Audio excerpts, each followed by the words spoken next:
অস্বাভাবিক দামের প্রভাবে অনেকটাই ক্রেতা শূন্য দেশের স্বর্ণের বাজার। বিক্রেতারা বলছেন গেল বছরের তুলনায় অন্তত অর্ধেক কমে গেছে বেচাকেনা। আর ক্রেতারা বলছেন অতিরিক্ত দামের কারণে একান্ত প্রয়োজন ছাড়া স্বর্ণ কিনছেন না তারা। এদিকে ভালো দাম পাওয়ায় অনেকে স্বর্ণ বিক্রি করতেও আসছেন জুয়েলারি দোকানগুলোতে। কোনো পূর্বাভাসী কাজ করছে না স্বর্ণের বাজারে।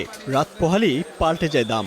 গেল বছরের আগস্টে দেশের বাজারে যেখানে ভরি প্রতি স্বর্ণের দাম ছিল 1,71,000 টাকা, 6 মাস পার হতে তা এখন 2,60,000 টাকা পার হয়েছে।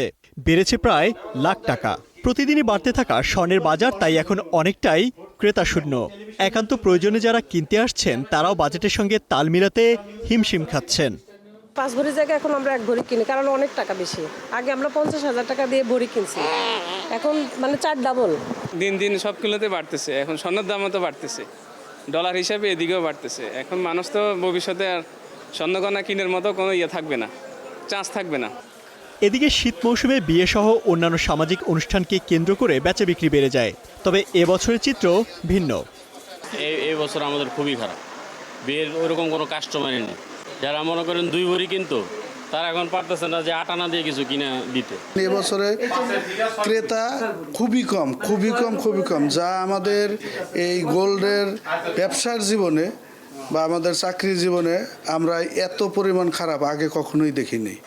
এখন কেবল বাধ্য না হলে কেউ আর স্বর্ণের বাজারে যাচ্ছেন না, তবে কেউ কেউ আসছেন বিক্রি করতে। ভালো দাম পাওয়ায় পুরনো স্বর্ণ বিক্রি করে দিচ্ছেন অনেকে।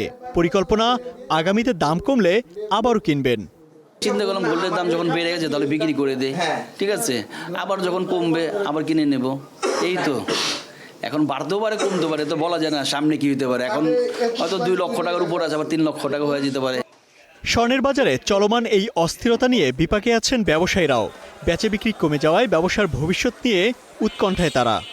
আমার স্টাফ আছে, তাদের পরিবার পরিজন আছে, আমার নিজের সব কিছু মিলে আমার বেচা কিনির উপরে নির্ভর করে। যখন কমে যায় তখন আমাদের জন্য সেটা সমস্যা। স্টকের দাম বাড়াটা কোনো বিজনেস হতে পারে না। যেই হিসাবে ইনভেস্ট, সেই হিসাবে এই জুয়েলারি ব্যবসায়ীদের কিন্তু কোনো বিজনেস হচ্ছে না। দেশের স্বর্ণের দাম আন্তর্জাতিক বাজারের উপর নির্ভরশীল হওয়ায় খুব সহসাই কোনো সুখবর আসছে না ক্রেতাদের জন্য। Imtiaz Ahmed, star news, Dhaka.